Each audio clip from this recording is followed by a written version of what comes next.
Hello. ಹಾಂ. ಅಯ್ಯೋ, ನೀನು ಅದ್ರ ಬಗ್ಗೆ ಎಲ್ಲ ತಲೆ ಕೆಡಿಸ್ಕೊಳಕ್ಕೆ ಹೋಗ್ಬೇಡ, ನಾನು ನೋಡ್ಕೊತೀನಿ, ಸುಮ್ಮನಿರು. ಏನು? ಅಯ್ಯೋ, ಅದೆಲ್ಲ ಬಿಡು, ಯಾಕೆ ಸುಮ್ಮನೆ. ಹ್ಞೂ. ಈಗ ನಾನು ಬಿಡ ಅಂತ ಪರಿಸ್ಥಿತಿನಾಗೆ ಆ ಪರಿಸ್ಥಿತಿ ಈ ಪರಿಸ್ಥಿತಿ ಅಂತ ನಾನು ಇಲ್ಲ ಸದ್ಯಕ್ಕೆ. ಸರಿನಾ? ಈಗ ನಾನು ನನ್ನ ಮಗುನ್ನ ನನ್ನ ಹೆಂಡ್ತಿನ ಚೆನ್ನಾಗಿ ನೋಡ್ಕೊಂಡ್ಲೇಬೇಕು. ಬೇರೆ ದಾರಿನೇ ಇಲ್ಲ ನನಗಂತೂ.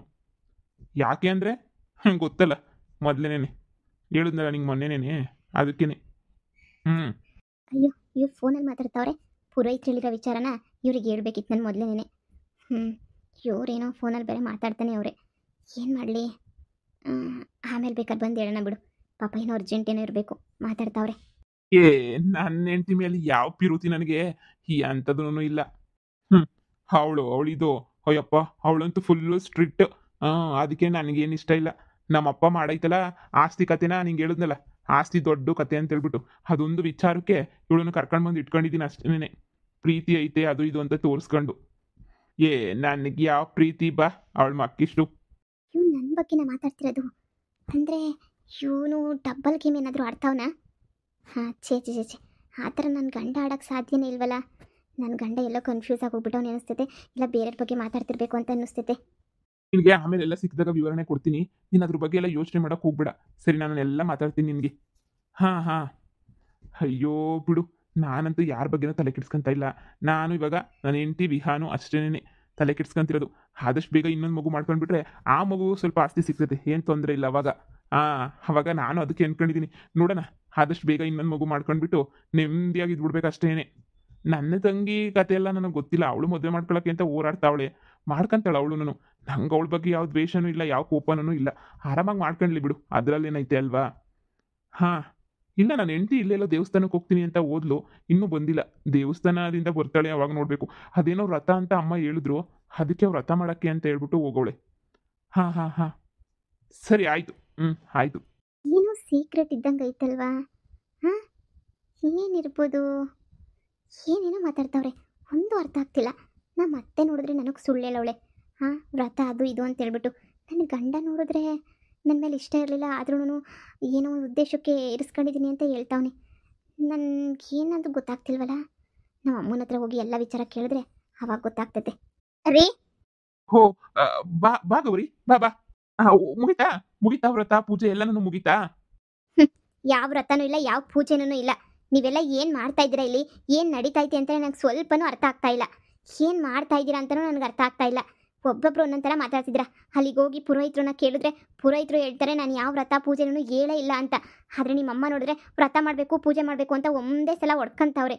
ಏನು ಮಾಡೋದು ಅಂತ ನನಗಂತೂ ಅರ್ಥನೇ ಆಗ್ತಾ ಇಲ್ಲ. ನೋಡಿ, ಏನು ನಡೀತೈತೆ ಮನೇಲಿ ಅಂತಾದರೂ ಹೇಳಿ ನೀವು ನನಗೆ. ಎಲ್ಲ ಮುಚ್ಚಿಡೋದ್ರಿಂದ ಯಾವ ಪ್ರಯೋಜನವೂ ಇಲ್ಲ. ಏನು, ನಮ್ಮ ಅಮ್ಮನ ಮೇಲೆ ಸಂಶಯ ಪಡ್ತೀಯಾ? ನಮ್ಮಮ್ಮ ಯಾಕೆ ಆ ಥರ ಮಾಡ್ತಾರೆ? ಈ ಪುರೋಹಿತರಲ್ಲ ಅಂದ್ರೆ ಇನ್ನೊಬ್ರು ಪುರೋಹಿತರ ಹತ್ರ ಹೇಳ್ಸಿರ್ತಾರೆ ಅಷ್ಟೇನೆ.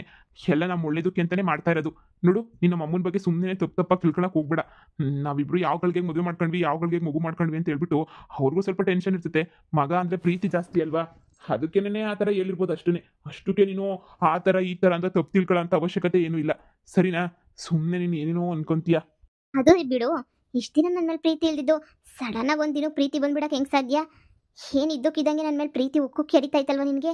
ಹಾಂ, ಏನು ಮಾಡ್ತಾ ಇದ್ದೀರಾ ಮನೇಲಿ ಅಂತ ನನಗೆ ಅರ್ಥ ಆಗತ್ತಾದ್ರೂ ಬೇಡವಾ? ನೋಡಿ, ನನಗೆ ನಿಮಗೂ ಚೆನ್ನಾಗಿ ಗೊತ್ತು ನಾನೇನು ಅಂತ ಹೇಳ್ಬಿಟ್ಟು.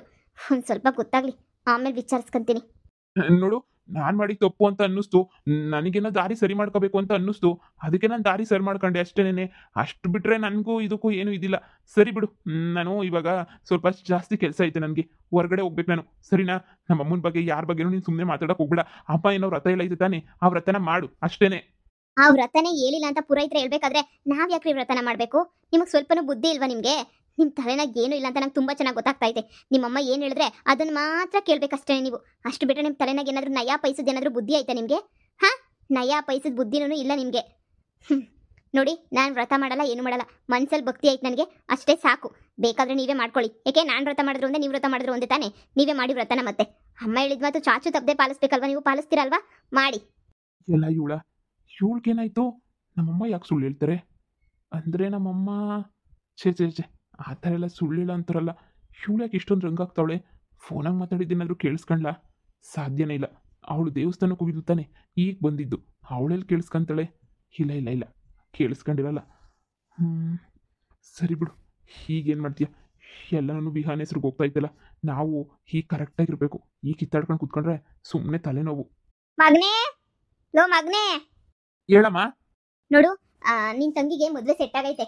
ಒಂದೊಳ್ಳೆ ಹುಡುಗನ ಹುಡ್ಕಿದೀನಿ ನಾನು. ಇನ್ನೇನಿದ್ರು ಮದ್ವೆ ಎಲ್ಲಾನು ಮಾಡೋದೊಂದೇನೆ ಬಾಕಿ ಇರೋದು. ನಾಳೆ ಹುಡ್ಗನ ಕಡೆಯವರು ಬರ್ತೀನಿ ಅಂತ ಹೇಳವ್ರೆ. ಹುಡುಗ ಸಾಮಾನ್ಯ ಹುಡುಗ ಅಲ್ಲ, ಅವನು ಫಾರಿನ್ನಾಗಿಂದ ಬಂದಿರೋದವನು. ಸಿಂಗಾಪುರ ಅಂತ ಹೇಳ್ತಾರಲ್ಲ, ಅಲ್ಲಿಂದ ಬಂದಿರೋನು. ಹೊಸಿ ಮನೆಗೆಲ್ಲ ಸಾಮಾನು ತಗೊಬಿಟ್ಟು ಬಂದು ಹಾಕು. ಏನಾರ ಹೊಸಿ ಸಿಹಿ ತಿಂಡಿ ಮಾಡು ಅಂತ ಹೇಳ್ಬಿಟ್ಟು ನೀನು ಎಂಡ್ರು ಹೊಸಿ ಹೇಳು. ಸರಿ ಕಣಮ್ಮ, ಆಯ್ತು ಹೇಳ್ತೀನಿ ಅಮ್ಮ. ನೋಡು, ಚೆನ್ನಾಗಿ ಮಾಡ್ಬೇಕು ಅಡುಗೆನ. ಅವ್ರು ಎಷ್ಟು ಜನ ಬರ್ತಾರೆ ಅಂತ ನನಗೂ ಗೊತ್ತಿಲ್ಲ. ನಾನು ಸಂಜೆ ಅಷ್ಟೊತ್ತಿಗೆ ಫೋನ್ ಮಾಡಿಬಿಟ್ಟು ತಿಳ್ಕೊಂತೀನಿ ಯಾರ್ಯಾರು ಬರ್ತಾರೆ ಅವ್ರ ಮನೆಯವರು ಅಂತ ಹೇಳ್ಬಿಟ್ಟು. ನಾವು ಸಿಂಗಾಪುರ್ಗೆ ಹೋಗ್ಬಿಟ್ಟು ಮನೆ ನೋಡ್ಕೊಂಬಿಟ್ಟು ಬರಬೇಕಾಗುತ್ತೆ. ಸರಿನೆಲ್ಲ? ಇಲ್ಲೆಲ್ಲ ಅವ್ರು ಬಂದು ನೋಡ್ಕೊಂಡ್ರೆ ನಾವು ಅಲ್ಲಿಗೆ ಹೋಗ್ಬಿಟ್ಟು ನೋಡ್ಕೊಂಬಿಟ್ಟು ಬರಬೇಕಾಯ್ತದೆ. ಹೆಂಗೋ ಒಂದೊಳ್ಳೆ ಹುಡುಗನ ಕ್ಯಾಚ್ ಹಾಕೊಂಡಿದ್ದೀನಿ. ಈ ಸಲ ಅಂತೂ ನಿನ್ನ ತಂಗಿ ಮದುವೆನಂತೂ ಜಾಮ್ ಜುಮ್ ಅಂತ ಮಾಡಿ ಮುಗಿಸ್ಬಿಡ್ಬೇಕು. ನೀನು ಹೆಂಡ್ತಿಗೆ ಹೇಳು, ಎಲ್ಲ ಅಡುಗೆನೂ ಮಾಡಿ ಮನೆಯೆಲ್ಲ ಹೊಸಿ ಕ್ಲೀನ್ ಮಾಡಿ ಸಾರಿಸಿ ಗುಡಿಸಿ ಮಾಡಿ ನೆಂಟ್ರೆಷ್ಟು ಬರೋ ಅಷ್ಟೊತ್ತಿಗೆ ಎಲ್ಲ ಒಪ್ಪ ಮಾಡು ಅಂತ. ಸರಿ ಕಣಮ್ಮ, ಹೇಳ್ತೀನಿ. ನೋಡು, ಊರಾಗಿರೋರ್ಗೆ ಯಾರಿಗೂ ಹೇಳಕ್ ಹೋಗ್ಬೇಡ. ಈ ಮದುವೆ ಸೆಟ್ ಆಯ್ತೈತೆ ಅಂತ ಹೇಳ್ಬಿಟ್ಟು ಮೊದಲೇನ ಮುನ್ಕೊಂಡ್ರಾಗಕ್ಕಿಲ್ಲ ಯಾರಿಗೂ. ಹೊಟ್ಟೆ ಉರಿ ನನ್ನ ಮಕ್ಕಳು ಎಲ್ಲರೂ ಹೊಟ್ಟೆ ಉರ್ಕೊಂಡು ಸತ್ತೋಯ್ತಾರೆ. ಈ ವಿಚಾರನ ಇಲ್ಲಿಂದ ಇಲ್ಲಿಗೆ ನೀನು ಬಿಟ್ಬಿಡು, ಸರಿನಾ? ಈ ವಿಚಾರ ಮುಂದಕ್ಕೆ ಏನು ಯಾರಿಗೂ ಹೇಳಕ್ ಹೋಗ್ಬೇಡ. ನನ್ನ ನಿಮ್ಮ ಮಧ್ಯೆ ಮಾತ್ರ ಇರಬೇಕು. ನೀನು ಎಲ್ರಿಗೂ ಹೇಳು, ಈ ವಿಚಾರ ಮದುವೆ ಆಗ ಗಂಟನೂ ವಿಚಾರ ಹೇಳೋದು ಬೇಡ. ಯಾಕಂದರೆ ನವ್ಯಂಗೆ ಬಂದಿದ್ದು ಹುಡುಗ ನೋಡೋಕ್ಕೆ ಅಂತ ಹೇಳ್ಬಿಟ್ಟು ನಾನು ಏನೋ ಮಾಡಿ ನಾನು ಒಪ್ಪಿಸ್ಕೊಂಡಿದ್ದೀನಿ. ನೀನು ಇವಾಗ ಹೇಳಕ್ಕೆ ಹೋಗ್ಬಿಟ್ರೆ ಸುಮ್ಮನೆ ದೊಡ್ಡ ಜಾಗಗಳೇ ನಡೆದ್ಬಿಡ್ತವೆ. ಸರಿ ಆಯ್ತಿಲ್ಲಮ್ಮ, ಹೇಳಲ್ಲ. ನೀನು ಅದ್ರ ಬಗ್ಗೆ ಎಲ್ಲ ತಲೆ ಕೆಡ್ಸ್ಕೊಳಕ್ಕೆ ಹೋಗ್ಬೇಡ. ನಾನು ಯಾವ ವಿಚಾರನೂ ಏನು ಇಲ್ಲ. ಅಂಗಡಿಗೆ ಏನೇನು ಸಾಮಾನು ಬೇಕು ಅಂತ ಎಲ್ಲ ಒಂದು ಲಿಸ್ಟ್ ಬರೆದು ಕೊಡು. ಎಲ್ಲ ಒಂದೊಂದೇ ಹೋಗ್ಬಿಟ್ಟು ಅಂಗಡಿಗೆ ಹೋಗ್ಬಿಟ್ಟು ಎಲ್ಲ ತಗೊಂಡು ಬರ್ತೀನಿ. ಹಾಗೇನೇ ಇನ್ನೂ ಏನಾದರೂ ಎಕ್ಸ್ಟ್ರಾ ಏನಾದ್ರು ಬೇಕಿದ್ರೆ ಹೂವು ಬಾಳೆಹಣ್ಣು ಅವೆಲ್ಲನೂ ಅವನು ತಗೊಂಡ್ಬಿಟ್ಟು ಬರ್ತೀನಿ. ಸರಿನಾ? ಈಗ ಸದ್ಯಕ್ಕೆ ನಾನು ಹೊರಡ್ತೀನಿ ಕಣಮ್ಮ. ನಂಗೆ ಸ್ವಲ್ಪ ಕೆಲಸ ಐತೆ. ನನಗೆ ಫೋನ್ ಹಾಕು ಏನು ಬೇಕು ಅಂತ. ಸರಿ, ಈ ವಿಚಾರ ಎಲ್ಲೂ ಹೇಳ್ಬೇಡಕ್ಕೆ ಹೋಗೋ, ಹೇಳಿ ಮಾತಾಡಕ್ಕೆ ಹೋಗ್ಬೇಡ ನೀನು. ಯಪ್ಪ ಸತ್ಯ ಅಂತ ಇಂತ ಹೆಂಗ ಮದುವೆ ಅಂತ ಸೆಟ್ ಆಗಿದ್ದಾಯ್ತು.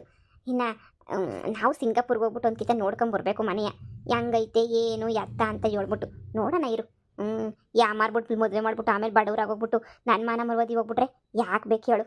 ಅಮ್ಮ ಅಮ್ಮ ಯಪ್ಪ, ಲೇ ಏನ್ಲ ಇದು ಮಕ್ಕಿಂಗ್ ಬಳ್ಕೊಂಡು ಓಡಾಡ್ತಿದ್ಯಲ್ಲೇ? ಅಯ್ಯೋ ಅಮ್ಮ, ನಾಳೆ ಗಂಡಿನ ಕಡೆ ಬರ್ತಾರೆ ಅಲ್ವಾ, ಅದಕ್ಕೆ ನೀನು ಮಕ್ಕ ಎಲ್ಲ ಒಸಿ ಸಂದ ಕಾಣಿಸ್ಲಿ ಅಂತ ಹೇಳ್ಬಿಟ್ಟು ಮಕ್ಕಕ್ಕೆಲ್ಲನೂ ಸೀಟ್ ಮಾಸ್ಕ್ ಅಂತ ಬರ್ತದೆ, ಅದನ್ನ ಹಾಕೊಂಡಿವ್ನಿ. 120 ರೂಪಾಯಿ ಕೊಟ್ಟು ತಗೊಬಿಟ್ಟು ಬಂದಿರೋದು ಕಣಮ್ಮ. ಈಗ ಅರ್ಜೆಂಟಾಗಿ ಪಾರ್ಲರ್ಗೆ ಹೋಗಕ್ಕೆ ಹಾಕಿಲ್ಲ. ಇದನ್ನೇ ಮನೆಗೆ ಒಸಿ ಹಾಕೊಬಿಟ್ರೆ ಒಸಿ ಬೆಳಗ್ಗೆ ತಣ ತಣ ತಣ ತಣ ಅಂತ ಹೇಳ್ಬಿಟ್ಟು ಆಯ್ತೀವಿ ಕಣಮ್ಮ.